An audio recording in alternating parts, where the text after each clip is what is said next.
minute, time to grab your snack, grab your drinks, go to the loo. Because Jack's going to go and do the... Shall I sit here? Yeah. That's my bottle of water on the end there. I've already had some of that. Have you already had it? I'm going.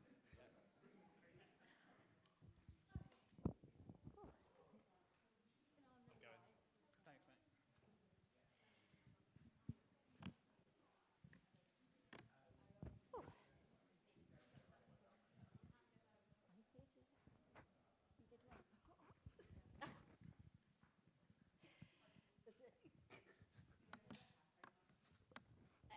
Oh gosh, probably should have thought about that, shouldn't we? We could make one up now. Gosh, now I've put us all on the spot. Do Brighton SEO, and then we can hijack that one then, can't we? Right. Oh, that's very loud. Just checking you're all awake. Hello, and welcome. Thank you very much for joining us for our live podcast, which is very exciting. So obviously we have myself and Tasmin from the SEO Mindset and the wonderful Jack from the Search with Candour podcast. So this is all very exciting because this literally started off as like an idea when, like last year, wouldn't it be cool if we did this live podcast? And now we're here in a pretty awesome venue, yeah? And we've got an audience, which is also pretty cool, right? Definitely. So, yes, before we get into the meeting of why we're all here, because obviously we're going to be talking about anxiety, because we all have it, we all have to deal with it. And yeah, we're just going to be having an open, frank conversation about dealing with anxiety when at conferences. So we'll be sharing our own experiences and giving you tips, not trips. We wish we could give you a trip.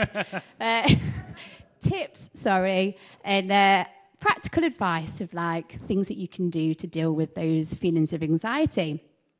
So, got some thank yous. So first up is our main sponsor, which is Sistrix. And we'd love to welcome Steve to the stage. Sorry, put you on the spot there. Come on up, Steve. So, applause for Steve. Well, just very quickly, thank you very much for turning up. And I'm really happy to be supporting this. And I really hope this can be a regular thing. You guys should all sort of give your feedback at the end of it, tell your friends, and the rest of it. Tomorrow at 11:30, Auditorium 2, 11:20, Tasmin is doing a mindfulness session, which is really good because at 11:45, I'm on stage presenting some data. So if you come to watch Tasmin, you can stay and watch me afterwards, okay? Good, so that's in Auditorium 2. All right. Wonderful. Good. I look forward to this evening. Have fun. Thanks, Steve. Thank you. Yes. So big thanks to Sistrix for being the main sponsor and helping make this possible. We also have Captivate, which is a podcast hosting company. I work for Captivate, so I should have had a much better spiel for that. You should know the spiel by right. I know. But yes, they're our drink sponsors. So the Coke, the cold beer and the water is thanks to them. Quote unquote cold beer. Yes, it should be cold. It should be cold. And then, yes, we also want to do a shout out to projects as well. So the venue that we're sat in right now, because, they were very helpful. And also Silicon Brighton. They've been very helpful and supportive from the start. They're behind all the tech that we're using. They helped us get this venue. They've just been very, very supportive. And Grace, did you want to come and say a few words? Come on up, Grace. Round of applause for Grace, please. Hi, everyone. Who here is from Brighton or lives in Brighton at the moment? Have we got a few local people? Couple of patriotic people. Well, there's loads of tech events that happen in Brighton. Not just this one, lots of different fun, exciting meetups. And we like to support lots of them in the same way that we've supported this tonight. The whole idea is that we work with local technologists and give you plenty of opportunities to learn, to meet new people, to listen to amazing talks and podcasts like this, to create a really great home and a community. So if you ever are in Brighton, not just stopping here for Brighton SEO, come and check us out, siliconbrighton.com, or connect with me, Grace prior on LinkedIn, and I can tell you all about it. And that's it. Enjoy the show. Thank you very much. Thank you, Grace. Right, so hands up those that have heard about the Search with Candour podcast. That's cool. quite a few people. Jack, half of them were people who work at Candour. So. For those who aren't aware, what's your podcast about? It's weekly SEO news and interviews, basically. So we do interviews. I interview the best and brightest across SEO, digital marketing, PPC, all that kind of stuff. And then once a month, Mark Williams-Cook and I get together and we do the latest SEO news on a live show. My mic has gone. That's a good start. Tech issues. Oh, no. Oh, mine's. Do you want mine for the... Yes, please. Here we go. Oh, you're back. I'm back. There we go. I'm back. Yeah, Search for Candour comes out every Monday morning at 5 o'clock in the morning on UK time. So if you want to listen to it on your commute to work or anything like that, it's perfect for that kind of thing. It's usually sort of like 30 minutes to an hour or so. And yeah, like I said, the biggest and brightest stars in SEO. And I want to spend a lot of this year highlighting new voices in SEO, really. We're getting a lot of people from the FCDC, a lot of people of colour, a lot of people from the LGBTQ community as well. That's kind of been my mission for 2023. So a lot of cool interviews and news and stuff coming up on Search with Candour. Wonderful. Right. You with the SEO mindset. Well, I was going to do the hands up thing again because that was like cool and interactive. Go for that. So, who's heard of the SEO Mindset podcast? Oh, hey, we've got some hands. It's always exciting when that happens. For those who didn't put their hands up, Tasmin, do our spiel. Why should... sorry, have I put you on the spot? Would you like me to do the spiel? You do the spiel. Okay, I'll do the spiel.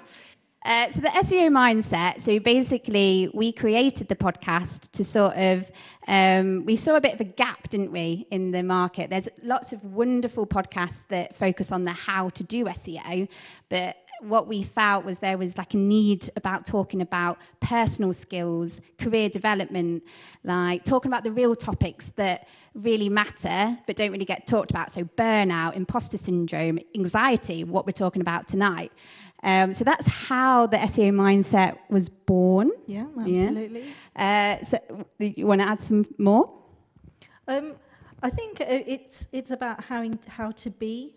There's so much knowledge on the information on how to do this and how to do that, but not enough about how to be the best you can be in order to go off and do the skills and the job and the career and life. So that was my reason to do it. There you go. Yeah.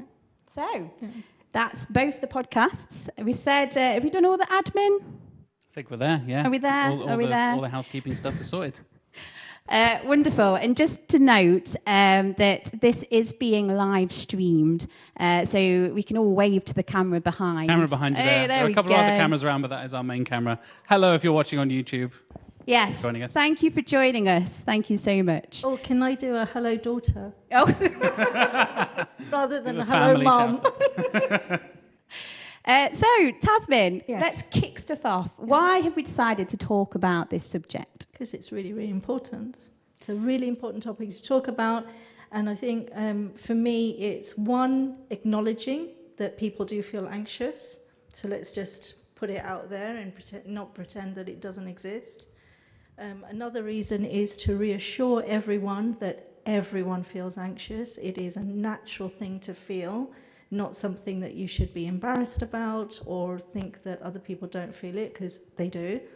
And hopefully by the end of the session today, you'd have got some information on how to deal with it, how to cope better with it, and how to enjoy the opportunities such as conferences can give with, dealing with the anxiety that you may be feeling. So that's for me. Wonderful. Yeah. Would you add anything to that, Jack? Yeah, I think it's something that's been moving positively over the last few years, as people talking more about mental health, and especially in things like the tech industry. Mm-hmm. There's so much pressure to just constantly be working, have 15 different jobs, all this kind of stuff, attend every conference or be everywhere all at once. But actually acknowledging that even the biggest, most famous SEOs and PPC people in digital marketing, even outside of this industry, we all get anxious, right? 100%. 100%. I think we kind of like, maybe you idolize a few people or you followed them along for their careers and they're like big inspirations to you. We're all just human at the end of the day, right? Yeah. That's a big part of it. And I think even us the three of us doing it now. I'm pretty anxious. I'm talking to a bunch of people. We're talking to YouTube right now, but that's normal. Yeah, I mean, it's so ironic, isn't it? Because we do feel anxious when we feel vulnerable and we're putting ourselves in front of people, or we're doing something that's different, or we're out of our comfort zones. Of course, that's going to make us feel anxious. And I think the thing is that we can't let those feelings of anxiety and being anxious stop us. And we just need to learn to I don't know if this is corny, but lean into it. And and obviously we'll be sharing more strategies and stuff. But let's do a hands up again. How many people here have felt anxious at some point in their life? Right. Just look around the room. Literally everyone in the room. Everyone. a double hands from a couple of people over there. We have got a dog in the audience, and I think even they put their hand up. Everyone feels it. Everyone feels it. Okay, so let's just quickly touch on then why it is important to go to conferences. Yeah, I think it's something we all kind of feel pressured to do, but there are so many benefits to it, right? The fact that we get to meet lovely people like the people in attendance here, the fact that I've gotten to know you guys and meeting you guys in person, making friends, and again, our industry is so online, and over the last few years, we'll be getting into pandemic discussion and working from home and all that kind of stuff. You will kind of exist in your own little bubble. But then actually coming out, meeting people, going for drinks, having food, having conversations, those kind of conversations that don't happen online, you get a chance to network and meet new people and meet old friends. Maybe you haven't seen them since before everything shut down for COVID and all that kind of stuff. And now we're all able to come back together and have this kind of experience. 100%. Would you add anything? About why it's important to come Yes. to well, you get to learn. There are so many great talks. Even if you are not interested in the talk, you get to learn how to present, because that's something that many people want to be able to do. And sometimes there are master classes at Brighton. Even if you're not interested in the topic, watch how they enter the stage, speak to people, move on the stage, how they interact with the audiences. So there's so much to learn. This is the masterclass from Tasman right now. I'd just like to add as well that it is nice to feel part of a community, because especially in a lot of businesses, you might be the only SEO, right, in a company, in a department. And even I love SEO. I'm a complete nerd. And it's so nice to come to a conference, being surrounded people where you just get to nerd out and talk to other people about SEO, where you've had a conversation with other people and they roll their eyes. So many times I talk to my girlfriend about SEO and she's just means nothing. My wife is exactly the same, yeah. Whereas when you're surrounded by people that have the same I don't know if passions is a bit strong for SEO, but I think we're all passionate. You're allowed to be passionate about SEO. We can Embrace be it, Sarah. Why not? Exactly. And it's just so nice to be reminded that there's other people out there that love something as much as you. And I suppose that's nice as well, isn't it? Yeah, I think there's a big element, what you touched on, Tasman, is learning from people as well, whether it's attending the talks or meeting people during lunchtimes or whatever it is. There's so much opportunity for learning at these kind of conferences, and being able to plan out your schedule and get an idea of all the different topics, because Brighton SEO is, to their credit, is massively diverse in terms of topic, in terms of speakers, in terms of all kinds of different things. And I think it's a massive credit to them over the last few years of what they've built. It's been kind of an amazing, I've been to the last 3, for example. I think you were here a few years before me as well, Sarah. But the way this Brighton SEO and other conferences, hopefully, fingers crossed, most of them are moving in a very positive direction, where we're hearing more unique and interesting, diverse voices. And it's an opportunity to learn from them and understand their perspective as well. Oh, 100%. And I also think we should, so I'm aware that we've talked about attendees, but just want to touch on speakers as well. Because, being a speaker and going to conferences is a good time to, show your work, share your knowledge, share your experience with others, especially when we talk about diverse and inclusion as well. Like a couple of years ago, I did a talk about how to be an LGBTQ plus, there we go, I practiced that, ally when it comes to marketing, SEO and websites. So like if you feel passionate about something and you can share that knowledge or expertise, or maybe you've just found a hack, maybe you found something that will save it. Mics are going again. I'm just going to carry on and just talk louder. There we go, you're back. What was I saying? Anyone? Show you. Thank you, Tasman. Yeah, and it's about like sharing what you've learned, your experiences, what you're passionate about. So the times that I've done a talk about how to be an LGBTQ plus ally, said it again, got it right. So many people afterwards came away and were like, didn't even think about that. That's a really quick, easy thing that I can do on my website to be more inclusive. Do you know what I mean? So there's just so many, different ways. And I don't know if anyone else wants to add in anything while we're talking about speakers. So how many speakers do we have? Quite a few hands there. Yeah. All on this side of the room. That's quite interesting, isn't it? Is that something psychological? Yeah, the speakers have grouped together. The attendees on the left, speakers on the right. Oh, stuck in the middle with you. Segregation. How anxious are you feeling? You're okay? Oh, no.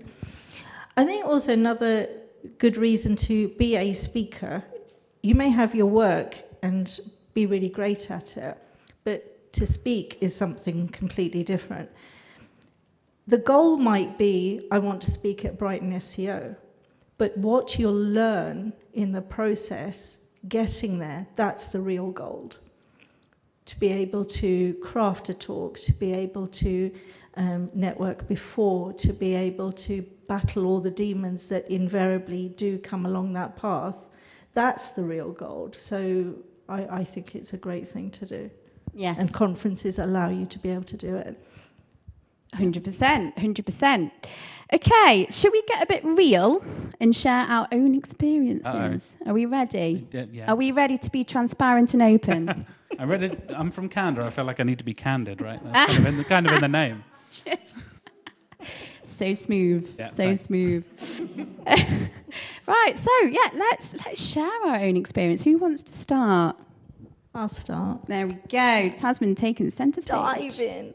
All right, so I first came to Brighton SEO 4 years ago. Only had started in the SEO industry, was feeling really out of my depth, and was part of a very young team. And I was so worried. I was saying to them, do I need to buy a new wardrobe? Should I buy a hoodie? To fit in with the cool kids, Tasman. Cool kids. No, but I was really, really anxious about it. I do have a few hoodies. None of them have got writing on them. Let me just stress that now. But those are the thoughts that were going through my head. And the team said, go as you are. So there I was with my pashmina in style and with pride. Nice. But when I came here, I did feel odd because when I looked around, there weren't many people like me.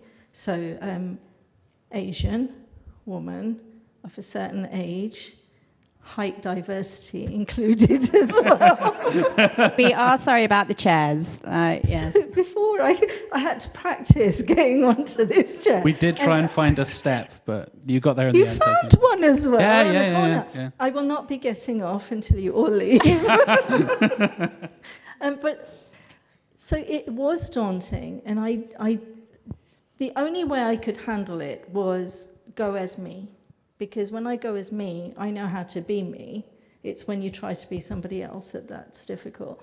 But then on the train home, I said to the team, wouldn't it be great if I did a talk on age diversity and the importance of it in SEO? So the next year, I did that.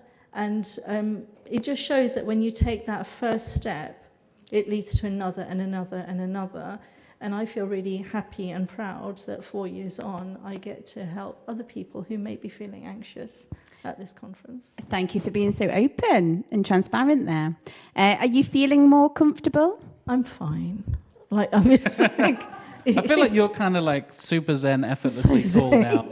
No, I sometimes get anxious and angry, like maybe once a year.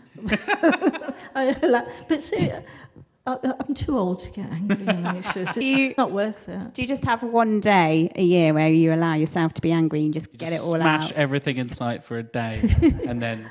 It's funny you should say smash.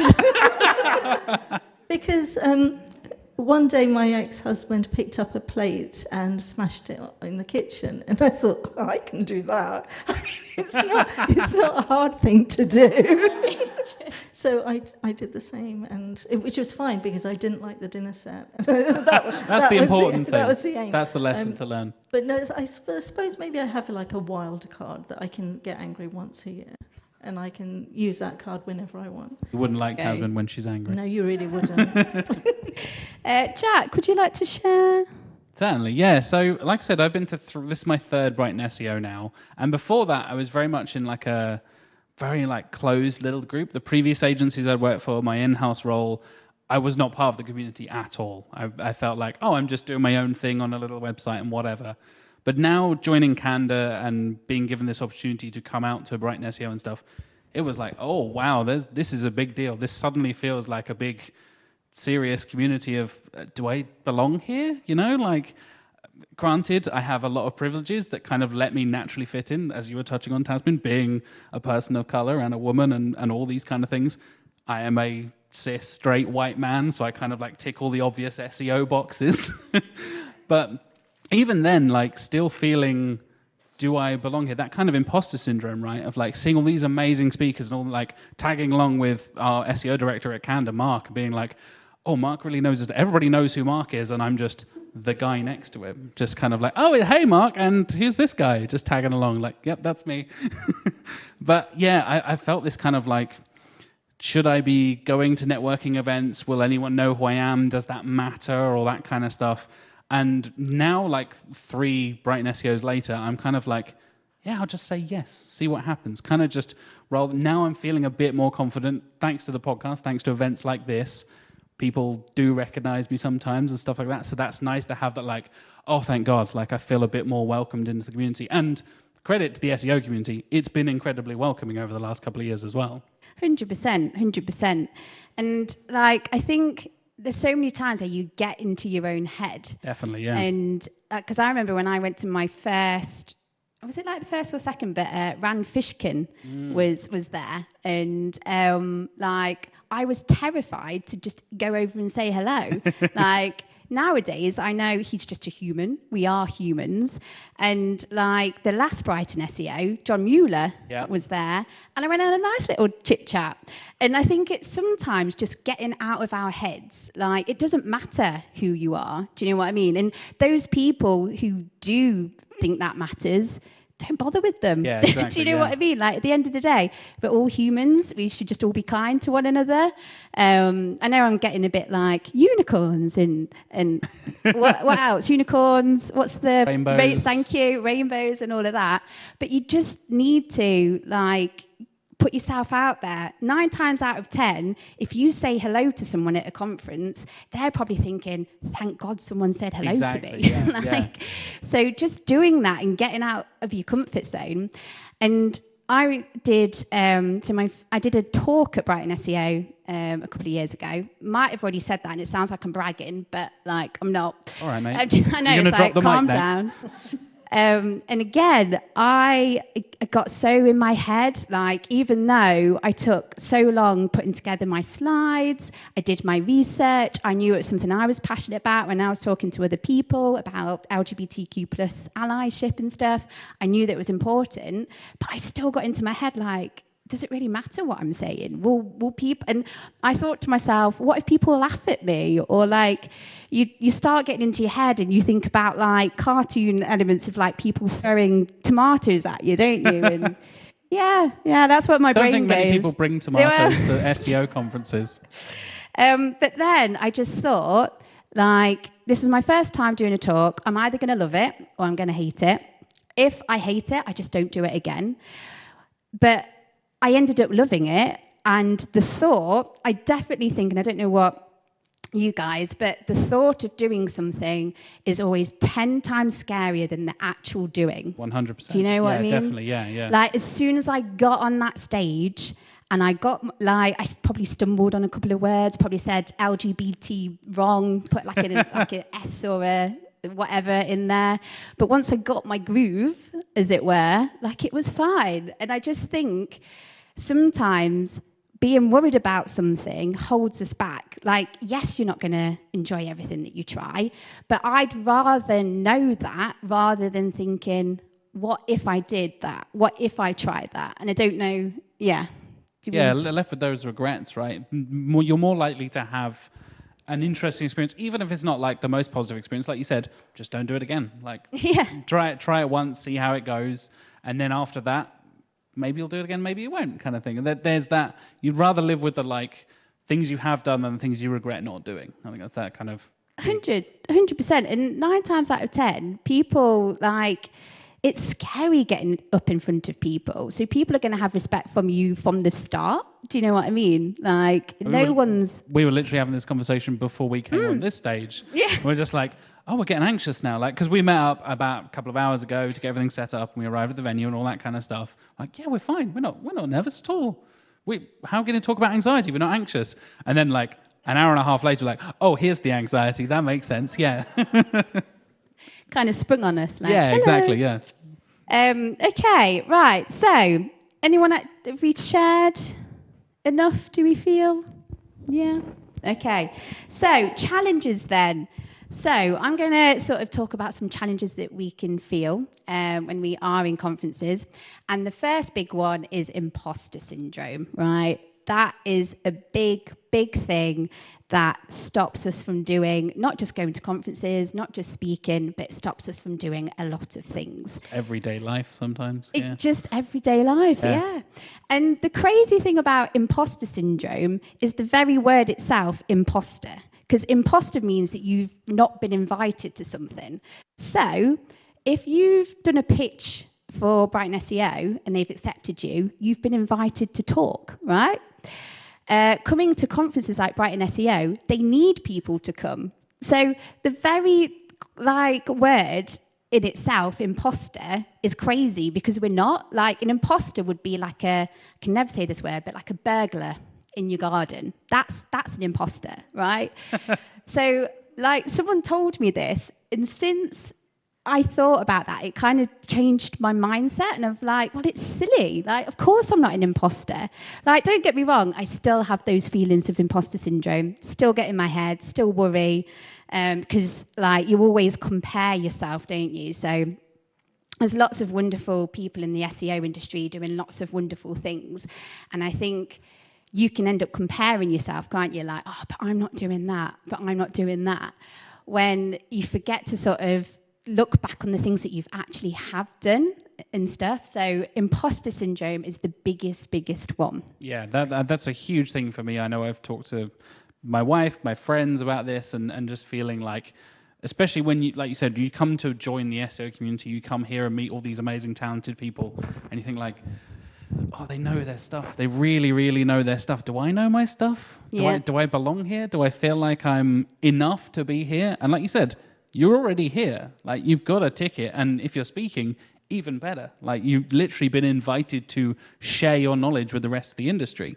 That's a whole part of that. And it's almost like the opposite side of the coin is having that affirmation, right? And thinking, well, people are inviting me to this social event or networking thing or coming to a live podcast or speaking at an event. The fact that you're invited is that foot in the door. Like you said, you are now invited. You are no longer an imposter, right? Yeah, 100%. I was once suffering from imposter syndrome at a meeting with other people who were talking about how to help people overcome imposter syndrome. That's very meta, Tasmin. Yes. I was sitting there thinking, she's been to Harvard and that woman's written an algorithm. Why am I here? And they didn't know me. They invited me because somebody had recommended me to be on it. And then I thought, hang on a sec, they invited me.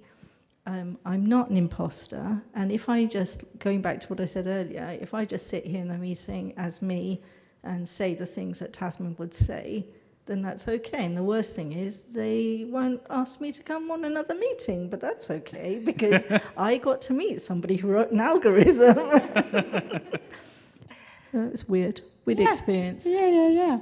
Any other challenges that we can think about? Apart from getting on stairs and chairs and something stages.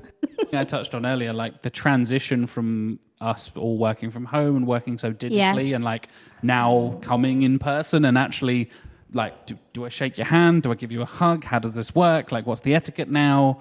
That whole transition from living in your own little bubble to then now opening up your bubble to the rest of the community and meeting new people and all that kind of stuff. I think that's super overwhelming. That transition has been such a shock to the entire world. And nobody really talks about it. Yeah. We're all just like, oh yeah, work from home from a business perspective. Should it be this? Should it be that? The CEO of this company says working from home is wrong, blah, blah, blah. Like, yeah, but how is it affecting people's mental health? Like the actual people that are doing the work for that company, do they want to work from home? Me personally, I tend to work mostly in the office because I find that environment is more productive for me.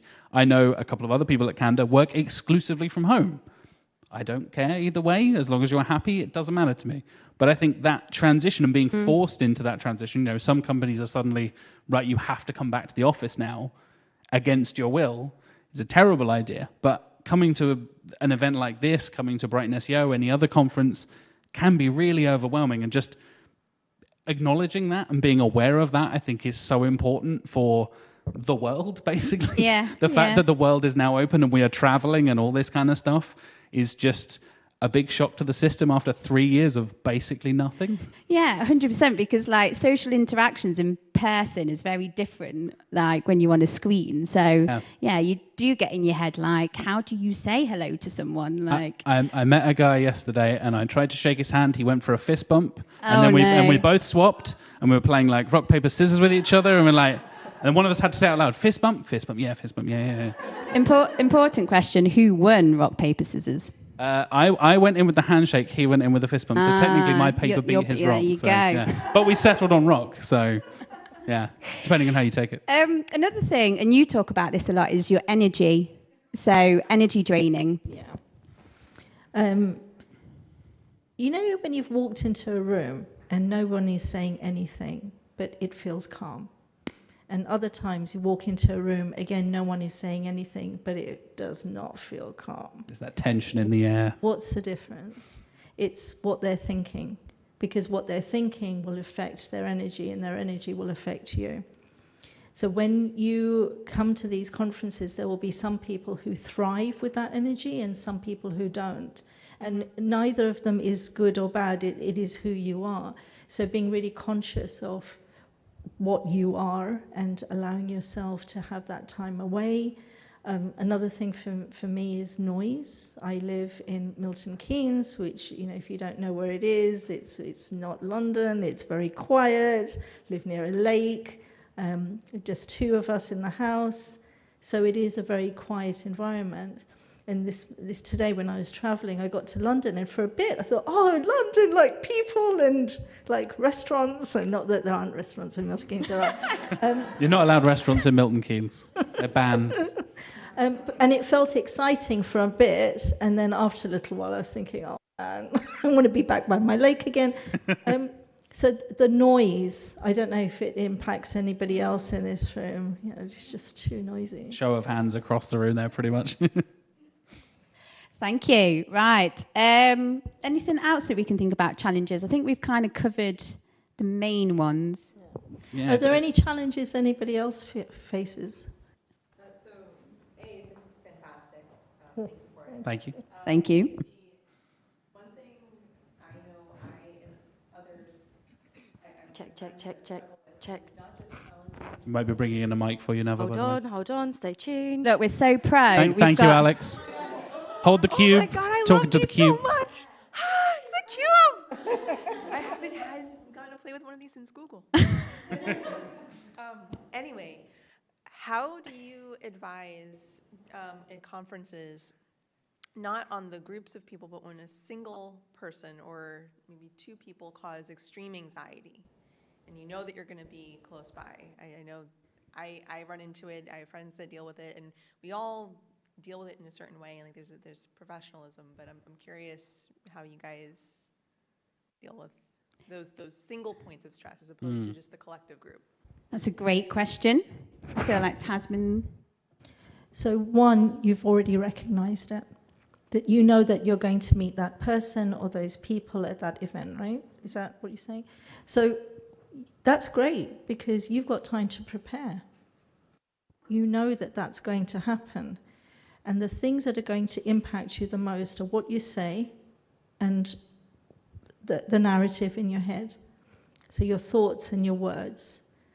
So when you are building that situation to be bigger than it is, that's going to be working against you. Make it as small as possible. Make you the bigger person. Make you the powerful person. And go into those environments almost putting like a suit of armor on or a waterproof jacket on, thinking, okay, I'm going in, I'm thinking the strong thoughts, I'm saying the strong words, because when we say affirmation, some people are very dismissive of that term. You're affirming things about yourself all the time. So they might as well be words that are going to affirm you as a stronger individual. And whatever those words are to you, whatever you're thinking, craft opposite words for yourself, saying, oh, you know, they're so clever or they're so mean or whatever it is, but turn it around so that they make you're building a stronger narrative for yourself. Do you have anyone in your family or close to you that is a small child that you're very fond of? Don't forget the cube, Noah. I have adopted dogs, Oh, and I have one little 30-pound dog that runs around with my two 60-pound dogs. Okay, So I'm gonna ask you. I can convert. I think I get it. They convert the person into the little dog. That's not where I was going, but if that works for you, go for it. Let us know how it goes. That works, works for me. I don't have any dogs. I've never had a dog, so I'm out of my depth right now. So let's try a different strategy. Think of somebody you really love. Okay. Yeah, and they are Can be a dog. facing, and it could be a dog. I don't know how you talk to dogs. Do you talk to dogs? Just talk. Most people who have dogs talk to dogs, trust me. All right, okay. Just like they're A bit too much. human. But if they were facing that situation, what would you advise them to do? Okay. I think that's a really key point, like not following your own advice. Yeah. Think about what you would say to someone else in that situation, and then why aren't you doing that yourself? Like even like giving people space, giving people respect and things like that, do that to yourself. If you would give good advice to someone else and then like, oh, that doesn't apply to me, why shouldn't it apply to you? So just be kinder to Yeah. yourself, I suppose. Yeah, absolutely, yeah. So there are certain people in my life that I have a difficult situation with, and I think, right, I need to pick up the phone and I'm going to be ringing them. It is not going to be an easy conversation. These are the 5 things I'm going to talk about because they are common between the two of us, and I write them down on a piece of paper, and I say, right, topic 1, topic 2, topic 3, topic 4, topic 5, and then I doodle. And I doodle and I doodle and I doodle because I know these are the ways that I can cope. So you've got to, be kind to yourself, build yourself up, thrash them down, go in with a suit of armor and your weapons. Like, what are your 5 things that you're going to be able to talk about? And you know what? There are some people that are not very nice. I'm sorry. Like, I'm apologizing for them. I don't even know who they are. I don't know why I'm apologizing. For me to help you here. But you know what? It's a real thing that sometimes we have to work with people that we're not very fond of, deal with people that we're not very fond of. But you go in that situation knowing that you're doing your best. Thank you very much for that. Just a note that we do have time at the end for loads more question. We've got a Q&A section. Chucking the I got cube carried around. away. So yes, Tasman's all about the audience interaction. So, and we've got a cool box that you throw and you're talking to it. It works like a microphone. Thank you, Silicon Brighton. Technology. Right, so Tasman, talk to us about the stress container. So again, show of hands, how many people are aware of what the stress container is? So 1, 2. Oh, we did have a hand at the back. You had two hands. Couple of hands.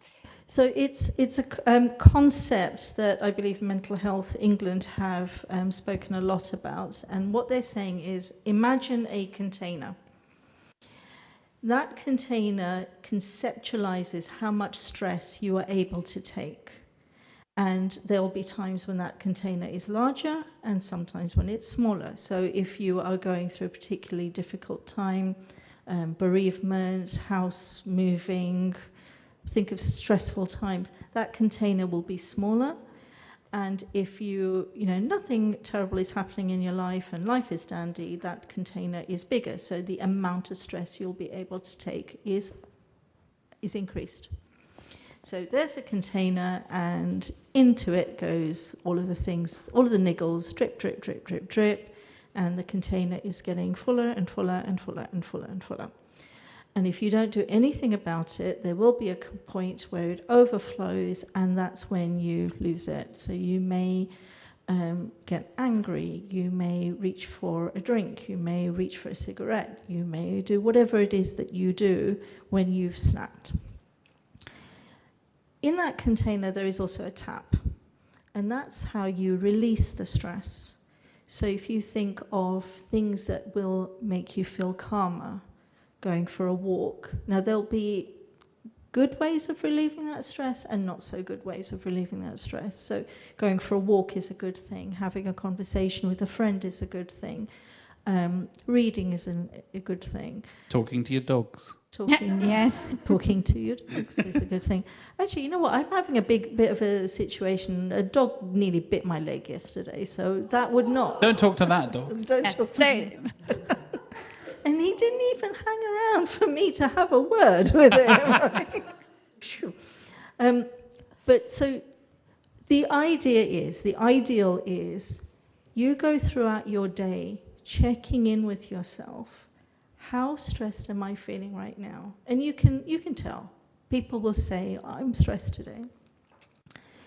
And if you feel that, you know what, I need to do something about it, go off and do that thing, whatever it is, meditating, yoga, whatever. Because then you're going to be in a really great situation where you know how to check in with yourself. So self-awareness is huge, hugely important. You recognize when you're getting to the point of, I need to do something about it. And you also are aware of the things that will help you relieve that stress, the good ways of relieving that stress. And one of the things I get my clients to do is to write a list of, these are the things that I can do in 5 minutes, in 10 minutes, in 15 minutes. So say you're beginning to feel a bit anxious. Okay, I'm going to go off to my board. I've got 5 minutes. It's a bit like a menu, like starters, light bites, main courses. So depending on how much time you have, you go and pick that thing. Just a question on that. So obviously there might be things that we pick that we think like de-stress us, but actually cause more stress. So I suppose my question is there anything on this menu that we should stay away from? Like, for example, scrolling through, so my thing is Instagram. Like, is there things that we need to be wary of in that sense? Spending 3 hours on TikTok. Yeah, yeah. So, how do you know what strategies or things are good for you? Okay, so I too scroll. And I know that okay, I've done this a bit and that felt nice, and I've learnt a new recipe, and this is what's happening in Bollywood, but when it's become a point of, now this is not energizing me, this is de-energizing me. If you pay attention to yourself enough, I think it's all about that awareness, right? And understanding and not being afraid to take that moment to step away. Yeah. And I'm very introverted, and so I need time to go and sit by myself and whatever, play games on my phone or whatever it is, and have that moment. And as you were saying there, Tasman, like, you need to have that awareness of like, oh, this is the tipping point. If I don't do it now, I'm going to be stressed out for the rest of the day. I'm going to be exhausted. And just catching yourself just before a major event happens. Say, oh, I'm just about to go on stage. Maybe do a little top up just before then, or you're about to go to the conference, or there's the next big talk, or whatever it is. Having that check in with yourself just before that big event has always helped me. Like, before this, I was looking on my phone, WhatsApping with my wife, just like chilling and stuff. But I didn't look at TikTok. I didn't scroll on Instagram. I didn't do any of that stuff, because then I find myself often getting lost in that kind of stuff, and you end up spending too much time. I'm sure we all do, like phones in bed and all that kind of stuff, trying to get out of those habits and just like go and sit down quietly, have a conversation with one other person, or read a book or something. I know I'm not going anti-technology at all, but like, knowing what calms you down and having that self-awareness is so key to even just little top-ups and little moments that I think keep you going throughout the rest of the day. Yeah. 100%. And one thing I want to add is, if you're coming to a conference as a group, be aware that just because one of you is feeling, you're managing to calm yourself down by using method A, for example, doesn't mean that the other people are in the same boat. Everyone is going to be different. So this equates more in a family situation, because you're going to collectively go through an experience. So, for example, using bereavement, because this is when the penny dropped for me. We lost somebody really close to us. Everyone was feeling quite stressed because there was a stressful situation. My method was to go off and be on my own. Everybody else's method in the family was to spend more time with each other. So allow yourself to be different. I think have those conversations as well. Yeah. Understand, especially if it's colleagues or friends or family or whatever, knowing that, oh, when Jack gets stressed, he needs to go off and have like 5 minutes by himself. Same with you, Tasman. Understanding, oh, you guys need your time to be with each other, and balance those out and understand who is benefiting from what thing makes a big difference. So we've covered our stress container and being self-aware and having strategies in that place. Let's talk about other strategies that we can do. So those of you that follow Jack on social media, did you do a little wave there? I did. Wave to the camera. You shared a great tip. So for those who didn't see you on social. Yeah, all about planning, basically. And this has been a big thing for me whenever I travel, no matter whether I'm going to conferences or whatever, having a list of things I want to do, people I want to see, things I'm packing, and just planning it out, having a look at the schedule beforehand, having an idea of, oh, I have 4-hour gap here, what can I do in that time? Should I just use that time as relaxation time? Literally planning those moments we were just talking about. I know I need to be here for 2:00, so I need to have half an hour to myself beforehand to just relax. Plan out as much as you can, but don't feel too pressured to stick to the plan. Have some flexibility, have some room to just, yeah, like I said, if you need 5 minutes, it doesn't matter if you take that extra 5 minutes. But for me, lists and planning are so key for my everyday life at work as well. To-do list, my desk is just covered in a to-do list on that screen, a to-do list on my phone, a to-do list on my notebook in front of me, whether that's like prioritizing work stuff or planning what I'm going to pick up at the shops on the way home, like all that kind of stuff. Planning for me helps that initial reduction of stress and anxiety, because I know what I'm going into. I think that the anxiety of not knowing what you're going into can be a huge factor in really like exacerbating it and making it so much worse. And just knowing, oh, I need to be here, I'm going to do this, I know I'm going to be on stage and talk with Sarah and Tasman, then okay, I'm aware of that. You have that time to be aware of it and process it. If you don't know it's coming, you can't use some of the self-awareness techniques we were just talking about. So, yeah, planning, scheduling, all that kind of stuff is key for me. And if you're not already doing it, I'm sure some of you are, I highly recommend it, basically. Wonderful. And just I think this smoothly links into one of the tips that I shared was while you're like planning and sort of like visualizing or like how your days are going to plan out, remember that you can say no. You don't have to say yes to everything. So when I first came to my first Brighton SEO, I got so overwhelmed because I was just a yes person. I thought I had to say yes to everything, every social, everything that was going on, every talk. And I got to the point where it was just too much. It was too overwhelming just because I said yes to too much stuff. And I think it's hard because when we look on socials, we see the people getting involved in stuff. What we don't see is the people that go back to the hotel and have a quiet time, have a nice little cuppa. Like, do you know what I mean? Like, but people are doing it, and you can say no. Like, I think, yeah, like I'm a big yes person. I'm a big people pleaser, and that's something that I need to work on. And yeah, I sometimes say yes to things at the detriment to myself. So obviously, couple that with like a conference, it's going to be a recipe for disaster. So I just always remind myself that no exists. It's not just yes in the dictionary. Yeah. And people aren't going to fall out with you. People aren't like, no one's going to have any beef with you. Just say no. And yeah, and I think that also leads into self-awareness and dealing with your stress container and knowing what you need to do for yourself. So like, you might just want to come along to the daytime talks and then spend the evenings just yourself, and that's absolutely okay. Do you know what I mean? Or like, don't stress yourself about thinking you need to go to all the talks that are happening, like cherry pick, right? Because I remember going to my first conference where I had loads and loads and loads like reels of like things that I was going to implement. Of course I didn't implement them because I was too much on my to-do list. Do you know what I mean? So cherry pick the things that you go to as well. Especially with a multi-track session like we have at Brighton SEO as well. Yeah, and take advantage. Like there's so many, like it doesn't all have to be like, because I do think that sometimes there's this like party boozy element to Brighton SEO. Do you know what I mean? There definitely is, yes. But that doesn't suit everyone. But there's lots of stuff around that. Like I think there's yoga sessions, there's like a beach cleanup. You're doing a mindfulness thing. Like there's lots of stuff around that's not just party, have some drinks. If that's not your vibe, don't feel like you have to do it. Just say no.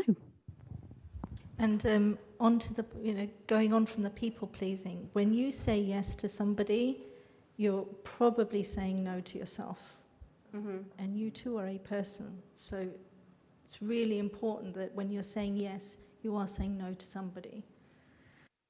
My tip is, this is something I teach in my classes, and it is an acronym called BRAVE. So if we think about what's happening in the brain when we are feeling anxious, anxiety is a natural human response to fear, to panic, to something that's going to harm you.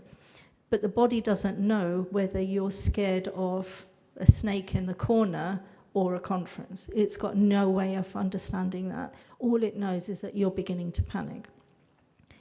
And the very, very simplistically, the body part of the brain and the emotional part of the brain is in like red alert, because those are the two things that the body knows will help you in a disaster, in a situation. The bit that loses the energy is the thinking part. So when you have this phrase of, I can't even think straight, you literally can't, because that's been zapped of energy. So what Brave does, it helps you calm down your body and calm down your emotions. So the B is breathing. Now, I'm not some big breathing expert. For me, it is very, very simple. As long as I breathe in through my nose and breathe out through my mouth, but the exhale will be longer, that works for me, and that worked for me on the train today. So breathe in, which is what I usually do, is breathe in for 4, hold for 4, out for 6. And again, this is probably not a very technical way of putting it, but when you breathe in, your belly does the opposite. Your belly goes out. And when you're breathing out, your belly goes in. And what this does, it calms down the body. The R is reframe. So now we want to start calming down our emotions. What are you anxious about? Is, for example, conferences, which is what we're talking about today. What is a conference? It is a collection of people that somebody has organized. You're actually not the imposter here. You've got celebratory syndrome. You're part of what's making this a success. If you didn't turn up and the speakers didn't turn up, what would a conference be? So start reframing that situation so you're making it as small as possible. It could be a presentation you have to give at work. What are you doing? You're getting up in front of people that you work with in an organization where you've all got the same mission, and you're showing your work. Make the situation as small as possible, and stand tall in your moment. The A in brave stands for affirm. Use statements that are going to make you feel more powerful and the situation smaller. So you're continuing it. The R is more your thinking, the A is more the words that you're using. And V is a visualization. We are creating stories in our heads all the time. I'm going to go to that conference, there's going to be so many people there, I'm going to be panicking, I won't know anyone. You're creating that narrative in your head. Instead, visualize yourself waking up in the morning of the conference. Everything is fine. Your case is packed. You get the train. It's on time. Even if it's not on time, there's another train. Nobody's going to get hurt here. You get to your hotel. You check in. Start creating the best case scenario in your mind before you even get there. If you're a speaker, I'm going to walk on stage, I'm going to be able to remember everything I want to say. Even if I don't remember everything I want to say, I've got the message across. People are smiling at me, people are engaged. We end, people come and say, that was great. Because what use is it to create an image that is the worst case scenario when you haven't even lived it? Why would you do that to yourself? And if you're going to make believe, which is what we're doing, then make believe the good stuff. And the E is energy. So you've worked on your breathing, it's calmed your body down. You've worked on your emotions and calmed those down. Now you want to step into the energy of, okay, now I'm going to go on stage. What energy do I require? Some people want to do star jumps, go for it. I'm not a star jumps kind of girl. For me, even before, I always need a few minutes. So I breeze into things and say, oh no, it's going to be fine, I'm fine. They were saying, are you nervous? No, I'm fine. And I usually am until 5 minutes before, and I know that. And I need to go away on my own, visualize what I'm going to do, how I'm going to say things, and then I come back. And for me, that's my energy. Zapping up process. So brave, that's my tip. That's an awesome tip. I did think as well, there was that famous TED talk about the power stance, wasn't there, that's meant to work. Yeah. I mean, I would do a demonstration, but I'm going to do a demonstration. Go on then. Go on, Sarah. So I reckon the power stance is something like this. Yeah, yeah. Yeah? And obviously, I just made a fool out of myself in front of a load of people. No, you did. You looked powerful. Powerful. But like things like that, so there's loads of strategies, and I suppose it's finding the one, like if you're a Tasman that you need some time on yourself, if you're a Jack where you need to plan, schedule, and put things together in a nice list, Like, yeah, if it's a power stance, there's loads of strategies out there, and you just need to find the one that works for you. Yeah. Petting a dog, sorry, Tasmin, but I saw a dog in my visual, and yeah. But yeah, so, and also on the breathing, I did learn something scientific, and I'm probably going to get this wrong. So when you touched on it, so when you want to calm yourself down, the exhale is much more important than the inhale. And that's because the inhale, that is connected to your sympathetic nervous system, which links to your fight or flight. Yeah. Whereas the exhale, that is linked to your parasympathetic. Sod's law that I've probably got them the wrong way round, but we'll go with it. That's linked to being calm and tranquil. So whenever you're breathing, because we feel it, don't we? Like we hyperventilate. We can't, like we breathe and breathe more, and it just like makes things worse. So always try and get that exhale for longer than you do on the inhale. So there you go, some science. You learnt some science. Any more strategies? Because it's about time to open the floor to questions. But is there anything? I have one. Sometimes you just got to blitz it. Whatever it is that's scaring you, you've just got to blitz it. So years ago, my first management position, I was really excited, was being promoted, had a team. Everything was great until it came to the day where I had to present the KPIs in front of the organisation. And my manager, you know, one of the nicest women in the whole world, Steph, said to me, "Do you want me to do it?" And I said, "Yeah, could you do it, Steph?" So she did it. But I found that I couldn't look at Steph in the eye all day because she had done something I was supposed to do. That's my job. And I felt like I disappointed her. Next month came, "Do you want me to do it?" "Yes, Steph, could you do it?" And then I thought, this is ridiculous. We're just going to have to deal with this somehow. And I'm not quite sure what possessed me, but I signed up for a stand-up comedy class in Camden. Because I thought, not that I wanted to be a stand-up comedian at all, but I thought, if I can do that, then I can talk about data for 5 minutes in front of the organisation. So, and it worked. I must say, though, that my data presentations were the funniest part of the whole KPIs because I'd learnt a thing or two. So sometimes when you know, it's a bit like that plaster. You've just got to rip it off. So if you want to do something, don't overthink it. Just, if you want to speak, sign up. In just whatever it is you want to do, because overthinking won't help. Mm-hmm. Doing. It's always about the doing. We can read the book, go to the talk, take the course, but until you act, you haven't progressed.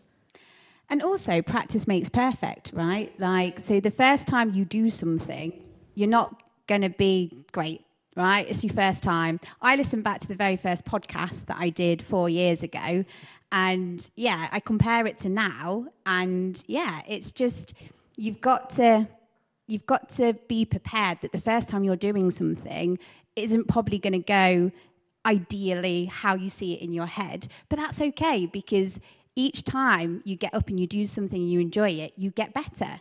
Like, you get a few more laughs, you get a few more shots. Like, you just need to, practice makes perfect. And yeah, also what you've got to remember is, and I think you touched on this, is if you're doing a talk, you're doing your presentation, only you know what you forgot to say. Only you know. Like, no one else in the audience knows, do they? Like, and someone told me this, and I was like, that's so true. So yeah, like, just those two nuggets. Did we skip a part of the podcast notes? You guys have no idea. Who knows? I mean, only we know. I don't want to look at my notes. Maybe then, we did. Yeah. But yeah, so people don't know, do they? Only you know. So just go with it and yeah, have fun. Right, should we open up the Q&A? Yes, the box is ready. Not the queue, but the ready. Put your hands up if you have a question. Not quite brave enough to throw it. It does say catch box, so just throw it about. Oh, exciting. This is not necessarily a question, and more something that I just wanted to bring up, just because when you mentioned the brain thing, it just made me think that... Hello. Thanks, Alex. Me, I promise. Because the visualization is really important for me personally, and I've been dealing with anxiety for many years, and I have only just recently got into the habit of, at the end of every single day, I make a note of 3 things I did well, and I used to think that kind of stuff was rubbish, but it's really been helping my confidence. I'll just say one thing, I'm talking in front of people in a room and on a live stream, which I wouldn't ordinarily feel comfortable doing.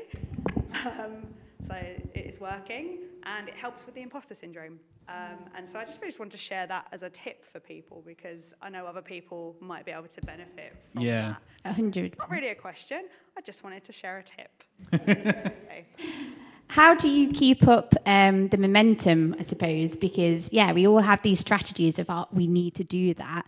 But I bet there's been days where you're like, I'm not going to do it. But, there's been a couple of days where I've missed it and stuff. But I've tried to incorporate it into my working day. So whenever I'm, like, logging hours and what I've been doing for the day, I tend to just also chuck in a few extra things. And these can be really minor, like even things like, didn't freak out over something I would usually freak out about. Like small little things as well, because as I've noticed the past few months of seeing it all, it's just been like, oh yeah, I've been doing this, and it's actually seeing that progress, because I think going back to the whole visualization thing, you are more likely to remember and think about and focus on all of the negative things that you do. So seeing all the positive things that you do is actually really beneficial, and it's sort of like retraining your brain.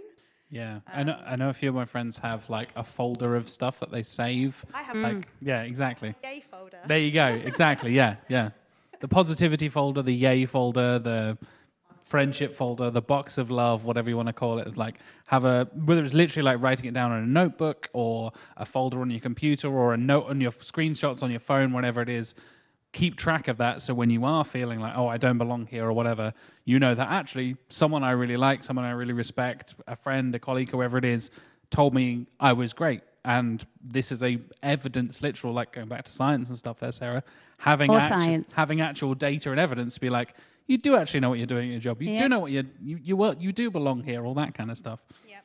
And because we are humans, we make mistakes as well, don't we? So, like, things are going to go wrong. Like, mistakes are going to happen. So, yeah, on those days, you are going to feel really rubbishy, aren't you? So those, like, that folder, that box, that wherever, did you call it the love box? Box that of sounds love. A bit weird. Yeah. Oh, yeah, love box is complete. Let's keep this safe for work, Sarah. Thank you very much. Is this the love box? That's the love box right there. We've got a love box. But yeah, having, or your tip about like doing all the things that you've achieved, or like, yeah, it's just that reminder that, you know what, I'm good. All these people have said it. And that really ties into a lot of like professional development stuff. Like whenever I have an appraisal with the line manager, whatever it is, like, so what have you been up to? Like, I don't know, at work. I've been working, you know. I get doing the SEO thing. Yeah, I get the SEO job done, I guess. Some podcasting, bits and pieces. Like, no, actually write stuff down. Like, yeah, this went really well, or this project was completed and the client's really happy, or, you know, whatever it is. Actually writing that stuff down and having evidence to go to, I want a promotion, and actually having that stuff written down can make a huge, huge difference, instead of like, did I do that thing on time? I can't remember. I think I did. Yeah. It's like, no, actually having like confirmation from colleagues, from friends, from clients, whatever it is, makes a huge, huge difference from that kind of stuff as well. Lovely. Thank you very much. Oh, we've got, look, you can chuck it just next. Steal it, right? Throw it. Thank you. I was just thinking about anxiety at Into the cube, please, Flo. And feeling like you don't belong at a conference. And, you know, I feel we kind of discussed like that imposter syndrome thing. And I was just thinking, you don't need to know what you're doing to come to a conference. You're here to learn. So it's absolutely fine to look at everyone and go, wow, well, you all know your shit. Like, I know nothing. That's fine. You're allowed to know nothing. Even if you absolutely don't know anything, it's fine to come to a conference to learn. Yeah. Definitely. And ask the silly questions, right? Because no question is silly. Like, you're all learning, and sometimes the really basic or the silly questions are the really important ones. And then everyone around you will go, "Oh yeah, I thought of that as well." Yeah. Thank God someone asked that question. Thank God somebody said that. Yeah, exactly. Yeah, 100%. Awesome. Thank you for sharing. Oh, throw it over. We're going to first throw the Do cube. we need to do like a health and safety thing with the box? No. A bit late now. Don't late. aim for the face, okay? For the hands. There Our we lawyers go. will be in touch. I'm continuing the theme of tips rather than asking. Sharing, yes. Please do, please do. Sharing circle. One thing in particular right now for Brighton SEO, with speakers in the room and we have moderators, but it goes the same for attendees or presenting at work or, I don't know, doing like something for someone's wedding. It doesn't really matter. But one thing that really helps me to keep in the back of my head, to go back to the rainbows and unicorns, is actually people are kind and they are not looking to see you fail. They want you to succeed. They've come to your talk or your presentation because you have something to say that they want to hear. And for me, that really helps because suddenly then the room transforms into a room of nice faces that are like, and then I'll find the people who are nodding along and you see the people who are like, oh yes, or I didn't know that, or so that's helped me in the past. Yeah, 100%. Thank you for sharing. I know that's something you mentioned John Mueller earlier. Fantastic. John Mueller. Yeah. Do you say Mueller? Mueller? Mueller, if you want to be picky. You might be watching right now. Hello. Hey, John. I know he specifically goes in, because he's like the face of Google to a lot of people. He's a very, very big, famous person in SEO. And he will go and sit at the front of the talk for brand new speakers and nod and smile and give thumbs up and purposefully give encouragement. Credit to you, John, if you are listening or watching. Stuff like that. He is. Being an engaged listener, being an engaged audience member. You guys have been fantastic. Thank you, by the way. And having that like confirmation, visual confirmation in front of you as you're doing a talk, as you're doing a live podcast, whatever it is. That is such a big part of. I'm very conscious of that. Like, I have the resting bee face. The male equivalent of that. I just sit there staring blankly. Never seen the resting bee face. Thank you. I think we've already sworn. So Yeah. We've broken that rule already. But like being smiley and engaged as an audience makes a huge difference for the people. And exactly as you're saying this there, we all want everyone else to succeed, right? It is a nice community at the end of the day. SEO is a very welcoming community for the most part. And we all want to help each other succeed. We all want to learn from each other. So, yeah, it ends up being a room of positivity rather than, oh, God, they're all against me. They all want to see me fail and trip up as I go on stage or whatever. 100%. Yes? So I'm going to do both because I know what it's like when everyone's just doing tips. So it's a tip and a question. So the tip is one thing that was very helpful for me because I tend to be very apologetic, overly so. Because I forget who said it to me, but to change every I'm sorry into a thank you. So instead of I'm sorry for bothering you, it's thank you for making the time. I'm sorry for blah, blah, blah. Thank you for blah, blah. I know you can't see this now, but everyone nodded behind you. You went It was big. Thing, everyone, And the reason why it was so helpful is that it kind of, Tasman, to your point, and it really resonated with me, the idea of when you say yes to someone, you're saying no to someone else, and that usually is you.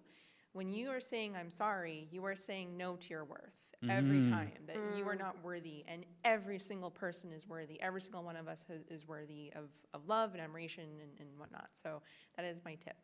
My question regarding conferences, and this is something I'm very mindful of as both a speaker and an attendee, is I tend to put a lot of pressure on myself to get value out of sessions. And when sessions are not of worth, people are worthy, sessions is possible. How do you reconcile that mental, like, oh, did I just waste my time? Because it's sometimes very easy to get on a negative train, and it's not fair, because like someone did just put a whole bunch of effort into it, but there's some conferences where a lot of the emphasis is more on doing business, there's a networking, there's some where it really is the learning, and so I'm really curious what are some tips and tricks to pivot that thinking when you feel like you did not go to a good session, or you didn't learn something, or the networking was weird. Like, how do you pivot it? That is such a good question. Tasman, you were straight there. So you're in a session, you've listened to a talk, you didn't enjoy it, you didn't learn anything, and you feel like you've wasted your time. Yeah. Okay, so now what are you going to do? You could either waste even more time thinking about that, because you can't change it. Can you change the situation? No. Can you change how you spend the next moment? Yes. So the ROI of your time in that 30 minutes, you have decided you didn't get a return on your investment. How are you going to make sure that the next 5 minutes, 10 minutes, 15 minutes, 20 minutes, however long you're going to stew over that, how are you going to get your return on investment on that? It's up to you. So that for conferences, but also for networking, like when it's, so it's really just, I'm cutting my losses and I move on. Yeah. Okay. I would. Yeah. And it is completely up to you. So if you say to yourself, I'm at this networking meeting, I don't really want to be here, I don't want to network, however, my manager wants me here. Okay, fine, that's your return on your investment. It's improved your relationship with your manager, or they're happy, whatever. You have to decide, you get to choose. You have to then take the consequence of that choice, but you get to choose. You could also find something positive to say as well. So, like, when you're watching a talk and you feel like you've not learned something new, it could affirm something that you already knew. So that could be the positive that came out of it.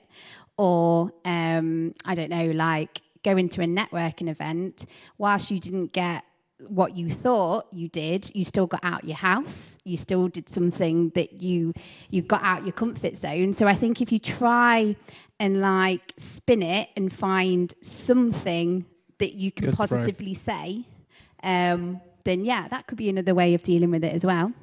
You're putting me to shame, so much positivity. Good cop, bad cop. So it's all Why good. the SEO Mindset podcast works so well. This duo right here. Yes, go ahead. Finally, a pure question. Thank you. Please do share a tip first. That's what everyone else is doing. What do you do in regards to things like Brave or in any other situation or with any other piece of advice if you can't identify the source of your anxiety? Ooh. I think I just heard ooh in the audience as well. Unanimous ooh. Ooh, that is a good question. Who wants to take this one? Go on, Sarah. Oh, I'd said that so someone else would take the question. I know, and I pinged it back on you. It is a very deep and good question. I will have a stab. The more self-aware you become, the easier that becomes. Now, I say self-awareness is tough because you've really got to get under the bonnet of who you are. I remember I was walking with my husband. His bike had a puncture. We were going to get it punctured, and he said something that triggered me. And I didn't know why. And I'm crying in the street, not something I do often. And I remember saying to him, "You've really hurt my feelings, but I don't know why. But I will figure it out and I will get back to you." And on this journey, we were going to his sister's. So we got to his sister's. While I'm there, I'm thinking, okay, what did he say? What triggered me? What happened? What happened? What happened? And then on the journey back, I could say, when you said this, it touched on this, it triggered this is why I felt what I did, and this is how we get out of it. It has taken me years to get to that point. What started my journey of self-awareness was journaling. So every evening I would sit and say, okay, this happened, that happened, that happened, I got triggered here, I felt this here. And it's analyzing. So if you take the emotion out of it, if you have a business problem, a work problem, and they say, oh, this is happening, but we don't know why, what would you do? You would have some tests, for example. Maybe you would have a test scenario that if I do this, what happens? If I do this, what happens? You would observe, you would look at previous situations. So it is really getting to know yourself, and I call it getting to understand your own algorithm. In SEO, we spend so much time looking at other algorithms. Oh no, you know, Google's got new updates. What's happened? Let's test it. Oh, if I put in this data, this happens. What about you?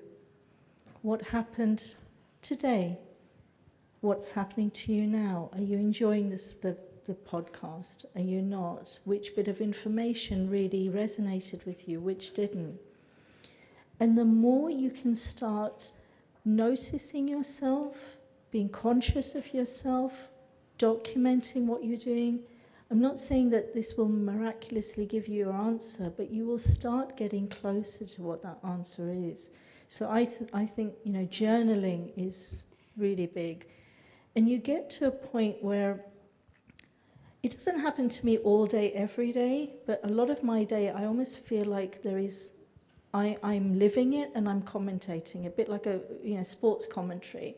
Oh, and then this happened, and and Tasman felt this, and then she didn't cope with this well, and she coped better with that, because you're almost slowing down your life in order to be able to observe your life.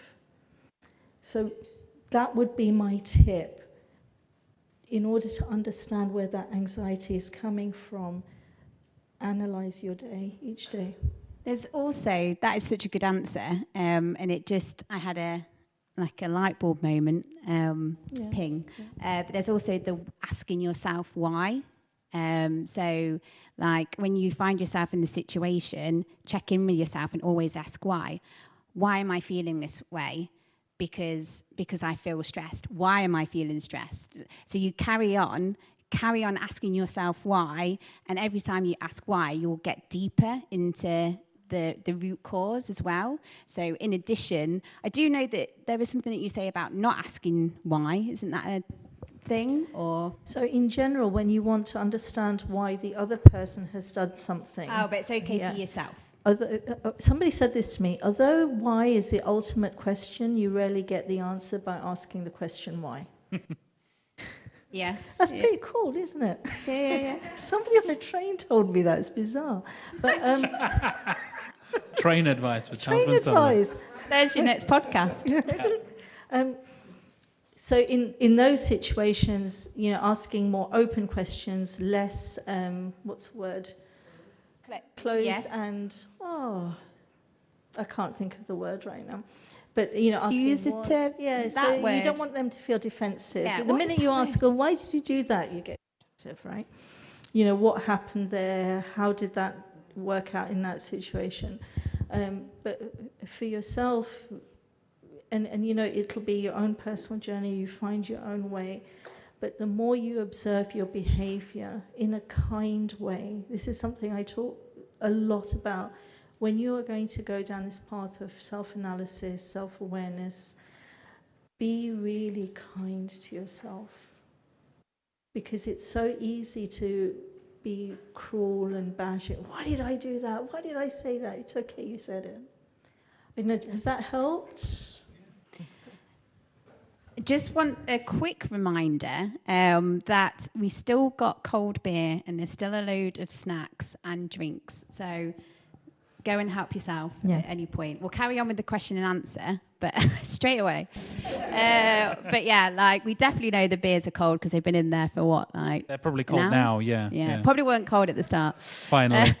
But yeah, help yourself. Feel free. Yes. Sorry, I was going to quickly add to that. Not maybe asking why can be difficult to find the answer, but if you just only look at what is happening, not why it makes you feel a certain way, and note down I didn't sleep, or there was a really stressful thing going on. Even if you just write down the things that were happening around that you think might not be relevant, but there might be a pattern. So I think this has happened to a couple of friends of mine who kept having really strong reactions to seemingly random events, but when they started writing down what they were, they could kind of go, oh, actually, the pattern here is, you know, that a certain topic or a certain thing really makes them immediately physically anxious. I think there's a lot of value in like understanding the little things. Well, like, oh, I forgot to have lunch. That's why I'm so stressed out. Oh, I didn't sleep very well. I haven't drunk water in 8 hours. I haven't actually sat down and like had a meal or slept well or anything like that. Being aware of that stuff, and as we were just saying, like self-awareness is such a skill that you really need to train and develop. I think journaling is a brilliant start and a brilliant advice there, Tasman. It's something I really struggle with, like that kind of metacognition of how do I think about this? How is my brain processing this? Oh, it's because I haven't eaten. It's because I didn't do this thing. It's out of my usual routine or whatever it is. Keeping track of like, why am I feeling this way? And exactly as you were saying, Tasman, if that's in a confrontational way, understanding from your perspective and from your inner self, like, why are you feeling this way? Not, why did you do that to me? Like, and directing it towards the other person. If you're getting into a fight at a conference or something like that, I think that's a huge kind of step in that self-awareness journey, and just even little things and being aware and pattern recognition is a huge part of that, I think. 100%. Right. Oh, time has flown by. Yeah. Would you look at the time? Is there any other questions? We have got the space till 9:30, so we can carry on like mingling and talking. Beer. We'll just drink beer and network from now on. Just drink beer and have a lovely time. But yeah, is there any, probably squeeze in one more if anyone's got a pressing one before we finish. I think people want beer, Sarah. I think I've sold the beer. It's cold, finally. They want to drink the beer.